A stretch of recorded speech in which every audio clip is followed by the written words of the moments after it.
Olá pessoal, bem-vindos ao Anota Aí, mais um canal de comunicação do Tabelionato Mesquita. Nós vamos conversar, descomplicar e esclarecer as principais dúvidas de tudo aquilo que você pode resolver num cartório. Você sabe para que serve um reconhecimento de firma?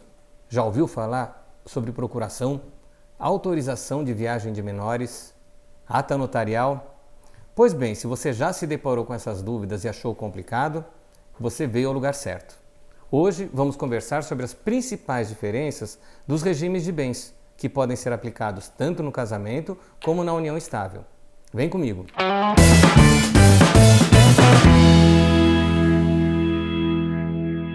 Vamos começar nosso bate-papo falando do regime da comunhão parcial de bens, que é também o regime legal, aquele que é aplicado quando as partes não fazem opção por algum outro regime. É importante lembrar que, tanto na união estável como no casamento, qualquer um dos regimes de bem pode ser escolhido. Então, na comunhão parcial, como é que funciona esse regime de bem? Tudo que for adquirido após o início do casamento ou da união estável é considerado patrimônio comum. Ou seja, as partes vão dividir aquele patrimônio. Daí o nome comunhão, por isso que é comunhão parcial. O que cada um deles, seja convivente ou cônjuge, já possuía antes do início do casamento ou do início da união estável, é considerado patrimônio particular. Então continua de propriedade exclusiva da pessoa que já tinha aquele bem.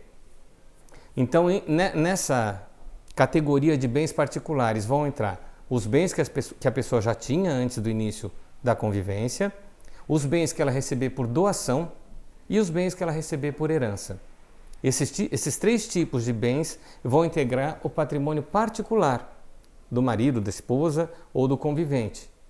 E apenas aquilo que eles conseguiram comprar em conjunto após o início da união estável é que vai ser dividido meio a meio.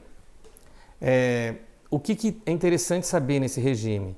No regime da comunhão parcial de bem, o cônjuge vai precisar da autorização do outro para poder vender imóveis e para poder prestar fiança e aval.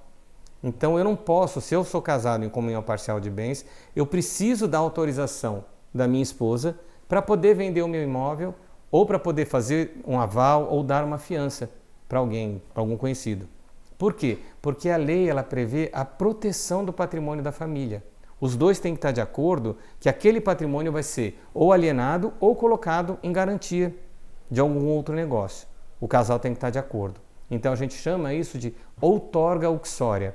É a necessidade de autorização do outro cônjuge para aquele que for vender. Em caso de dissolução, seja da união estável ou do casamento, os bens que foram comprados após o início da dissolução vão ser partilhados entre os dois. Os bens particulares permanecem cada qual com o seu. É interessante a situação no caso de morte. Por quê? Porque aquele que sobreviveu, ele é meeiro do que faleceu, da pessoa que morreu. Então, todos os bens que faziam parte da comunhão parcial vão ser divididos meio a meio. Essa outra metade vai para os herdeiros da pessoa que morreu. Lembrando que o cônjuge também é herdeiro. Então, é que começa a situação bem interessante. Vamos colocar três hipóteses. Se o marido ou a esposa faleceu, dividiu a metade para aquele que ficou vivo, a outra metade, se ele tiver descendentes, vai em partes iguais para os filhos dele e para aquele que ficou. Vou dar um exemplo para vocês, então, só para ficar mais claro. Se a pessoa é casada e tem 4 filhos, como é que fica a divisão dos bens? A metade que era da viúva vai para a viúva. Aquela outra metade vai ser dividida em 5 partes.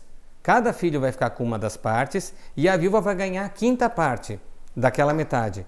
Então, na prática, a viúva vai ficar com 60% do patrimônio e cada filho com 10%. Por quê? Porque ela concorre como se ela fosse uma filha.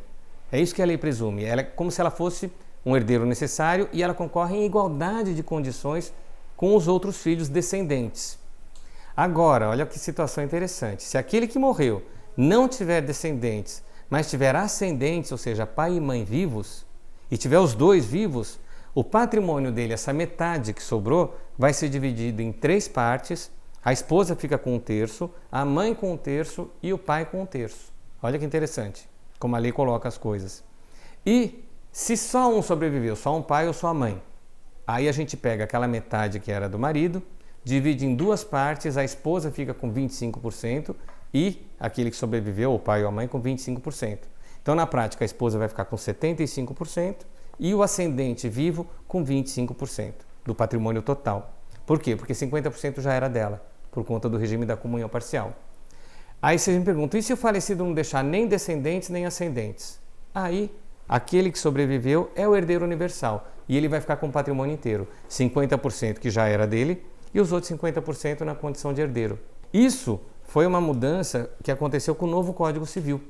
Pelo Código passado, que ele é de 1916, o Código Antigo, o esposo, o companheiro, eles não eram herdeiros.